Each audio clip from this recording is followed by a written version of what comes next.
Hello, welcome back to the second part of this tutorial. We talked about separation updates. You can kind of see it with that angle now. See along there? All of that. It's really only there, and then there is one other spot there on the base. I'm going to go ahead and get this turned on, get that going. I'm going to go ahead and pour out my epoxy. There is also a little bit on the bottom. So, I mean, we only had 3 spots, so that's not bad at all. And like I said, every single first layer always has separation. People like to call it fish eyes. For me, that was too confusing when I first started. So, I don't know. I just kind of always like to just keep it simple and basic, and I'm just going to call it separation. All right. So I'm going to go ahead. I'm going to get this taped up here. This whole brim will be taped. I'm going to use electrical tape. It is easier to pull off. Masking tape works, but I find that electrical tape is a lot easier. All right. So I'm going to go ahead and get that ready, and then I will be back with the pour. Also, before I get started, I mentioned before that if it's fully cured, it'll have a hard plastic metal-like sound, and you will not be able to leave a finger indent. So that is fully cured. I am not able to leave an indent. All right, so I'm gonna go ahead and get my second glove on. I got my epoxy all blended. This will be the mold that I will be pouring my excess into. And once again, I'm going to start with that handle. This will be the second layer.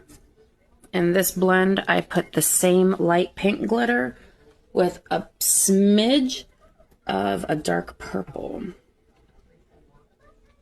So I have the main switch on, and then I will turn the individual switch on when I'm ready, like we did last time. And I'm just gonna kind of like work it on really good.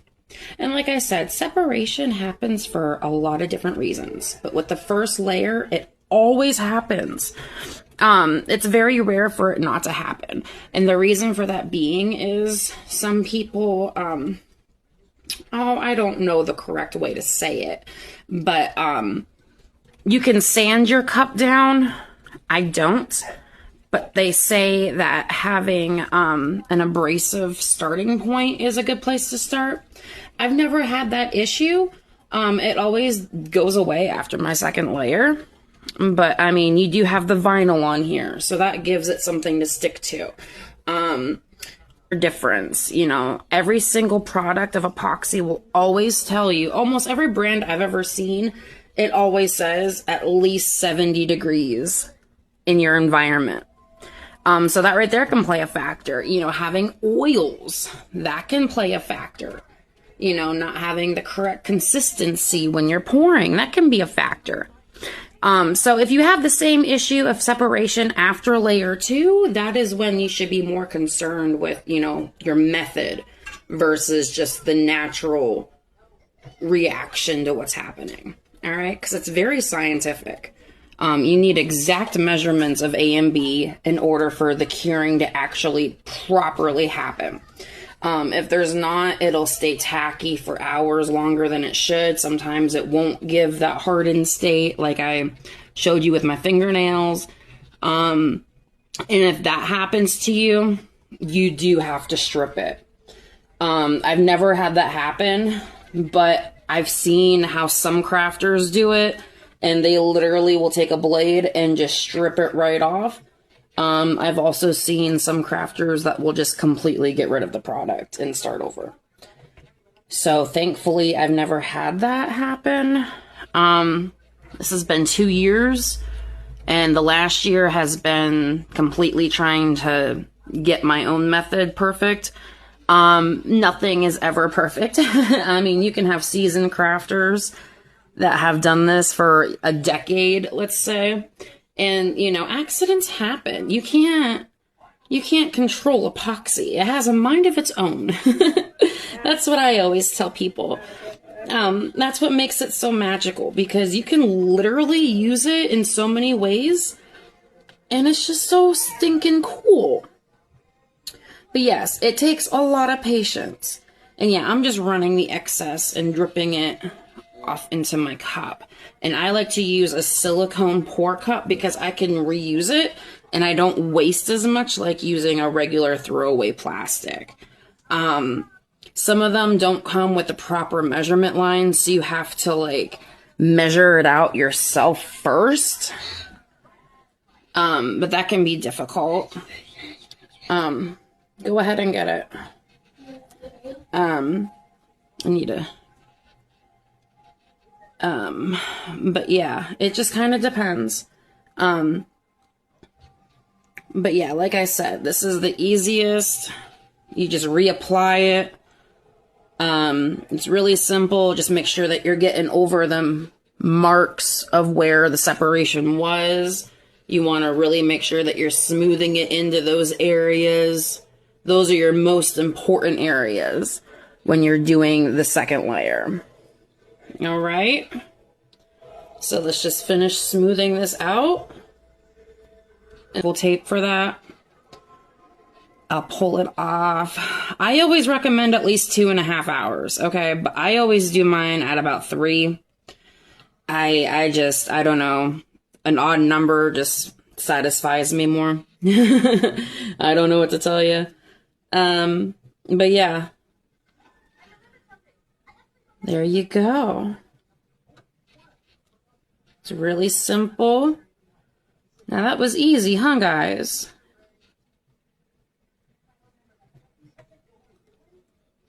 Looks really good. Yeah, I'm really happy with that. That turned out really nice. All right.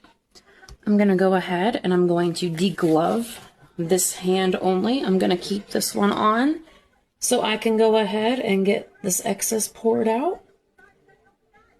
Yeah, I'm just pouring it straight into, this particular mold was a leftover Christmas ornament mold. It does have a hole in the top, which is amazing. I don't have to actually drill through. Epoxy, yeah, you would have to drill it through. I've done that before. I don't like to, though. But yeah, I'm just gonna fill them up. I have a really cool DIY, cutesy Valentine's Day craft for those. I'm just waiting for the rest of my shipment to get here. All right, so I got that poured out. Take that glove off. And yeah, I'm just using a regular torch lighter. You can find these at almost any gas station. It's not fancy. And I'm just gonna go ahead and run it over a couple of times. Spread it out. This will get the last of any air bubbles out that could be in here. It'll also kind of help to set it in place. The whole point of self-leveling epoxy, that's why it's spinning. So, it'll keep rotating and rotating, and then it'll eventually tack and cure in place. And if this cup was not spinning, it would just drip everywhere. It's not like a deep pour resin that you can just place into a mold. I also use different resin for my molds, but if you're doing a small mold, it's okay to use self-leveling, but you should use an actual deep pour styled resin, because that's what you're doing. You're pouring more at a time. It's a thicker pour, unless you're gonna do a layered pour, which is what I recommend, because then it cures at different times, and then, you know, you don't gotta worry about, hey, is it tacky in the middle? That's how you get some of the bendier pieces. I also leave all of my, even if they're fully cured to my standard, I leave them inside the molds for 72 hours.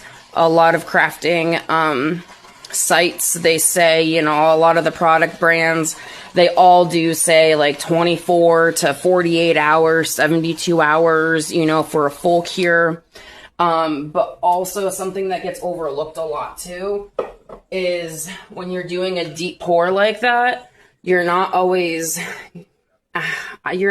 guaranteed that it's going to turn out. So when you're doing multiple thinner layer pours, That's sometimes better too. So if you are going to use a self-leveling epoxy for an actual silicone mold, yeah, please make it layered. Because unless every single circumstance is right, it might not turn out as good unless, you know, as if you had used the actual Depor. All right, so that's just a little tidbit for you. All right, stay tuned for 1 second. All right, so there's a better view of it. This is the second layer. You can see all the spots that were separated before, they're all gone. So we're just gonna kind of let this spin out. I'm going to pull the tape in 3 hours. This will keep spinning though. I'm going to let it go until about 10 p.m. And here's what I mean as an example of a cure rod. It is literally just a stand. And it just goes right up in there. I kept the spacer on here from when it was on the spinner originally, and I just plopped it up on there. They do have their own rods, but, you know, these are nice. And this is completely done. And after they're done over there, I like to place them on cure rods for at least 48 hours. This has sat here for, this is actually number 3 for this set. But this has been sitting here for 3 days. I refuse to put anything in the mail without at least 4 days on the cure rod, because you want absolute perfection when you are sending out an order. But also you want to make sure that your order is completely finished. And like I said, being a small business, you are the quality control. All right. So keep that in mind, because something else that I talk about with my subscribers a lot is you should also be, I don't know if you guys do it or not, but I do. In fact, I'll link the template also if you guys are interested in it. But I do a care sheet, you know, care instructions. It's your way of having no liability for, you know, their cop. You're basically telling them, hey, you know, this is how you should take care of it. You know, hand wash only. You know, don't leave in direct sunlight. You know, do not put in a microwave. You know, do not put in the dishwasher. You know, these are handmade products. So with handmade products, obviously comes flaws. However, you know, when someone's buying a handmade product, it's just professional if you wanted to send them a little care guide. All right, there's nothing wrong with that. But like I said, business-wise, it helps for liability. All right, because what if someone wants to send you something back and be like, well, this is what it is. Okay, well, how long ago did that happen, for example, you know? So making sure that your return policies is something that is written in stone. That's something else that I talk with my subscribers about a lot too. And your COGS, cost of goods sold. Just because something is priced at a certain rate does not mean that that individual actually pockets that much money. I mean, how much was the cop? How much was the epoxy used? How much was the electricity used? You know, like how much was the glitter? How about the vinyl that went on? You know, those things all add up. So, you know, the end of the day, something like this, I might not make as much as what some people might think it is. But it's important to teach these things because, you know, it's business, and it's just very important to actually have a full understanding, because every single penny that gets put into something, supplies and inventory are not cheap, especially these days. So it's important to understand that your stuff goes back in. Every penny that gets brought in gets put back in. I'm a sole proprietor. I don't make a paycheck. I just make enough money so I can keep doing what I love. And that's why I do it, because I love it. So I hope you guys can learn about it and enjoy it and, you know, have a good time. Hope you guys enjoyed this. See you later, guys. Happy Tuesday.